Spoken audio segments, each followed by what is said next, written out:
Nantes bouge, invente, agit, se raconte. Nantes inspirante. Un podcast de Nantes Métropole.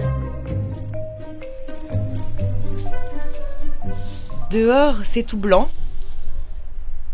C'est assez beau d'ailleurs à voir. Là, on a le soleil qui se lève doucement et qui va finalement petit à petit faire un petit peu s'effacer ces traces de gel là qui sont magnifiques dehors. Laura Guillemot. On est sur le terrain de la ferme du Bois des Anses, à la périphérie entre Nantes et Sainte-Luce. On est sur 5 hectares de terre. Enfin, moi, je vais en cultiver que la moitié. Autour de nous, c'est quand même des champs quasi à perte de vue.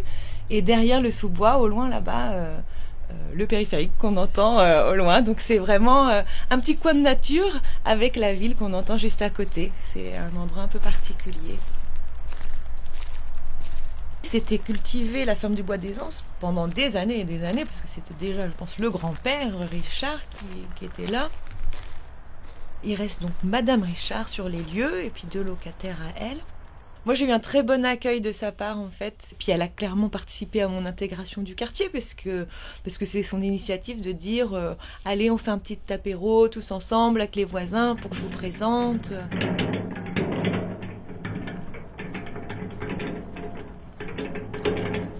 Elle m'a raconté aussi comment vivait le sol. Avoir cette historique-là par les gens qui ont cultivé, c'est aussi très précieux. Mais on essaie d'éviter de laisser le sol nu l'hiver. Donc un petit paillage, c'est pas mal. Et puis le reste de la parcelle, de toute façon, avait été semé en engrais vert, un mélange d'avoine, de trèfle, de facélie, qui permet que justement le sol ne soit pas à nu pour l'hiver. C'est couvert de végétal et puis au printemps, il n'y aura plus qu'à broyer, laisser la matière sur place. Les vers de terre seront au chaud.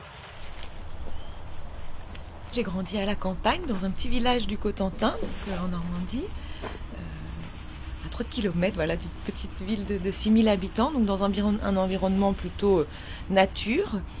Ma mère était professeure de piano, mais mon père, par ailleurs, était éleveur de chèvres et puis maraîcher en Irlande.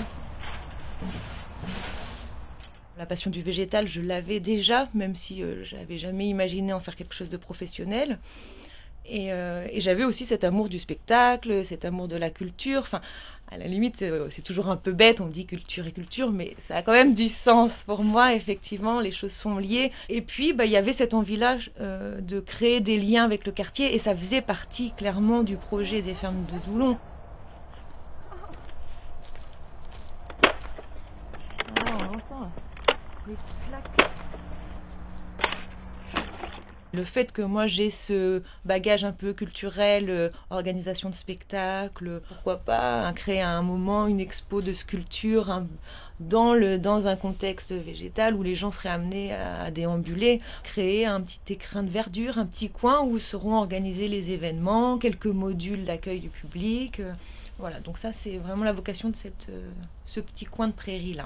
Et l'idée, c'est d'ailleurs de ne pas tout porter toute seule, c'est aussi de faire des partenariats avec des associations, avec des gens du quartier, des gens de la ville et du territoire qui profiteront de ce lieu aussi pour créer des choses. Ça crisse sous les pieds. On a tout intérêt à revenir, vers le concept de ville nourricière. Avant, les grandes villes, elles avaient une ceinture maraîchère. On l'avait à Paris, on l'avait à Nantes. C'est assez logique, de toute façon, de relocaliser et d'avoir à proximité les choses dont on va avoir besoin en ville. Moi, je parle aussi pas mal aux plantes. J'ai tendance à arriver le matin à dire « Coucou les petits choux !» Ça va être mon petit dada ici, c'est de mettre toutes sortes d'aromates en culture et de faire découvrir ça.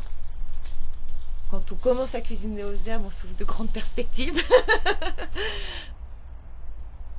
Il y a quelque chose de très enveloppant et de très réconfortant aussi, de se sentir au milieu de tout ça.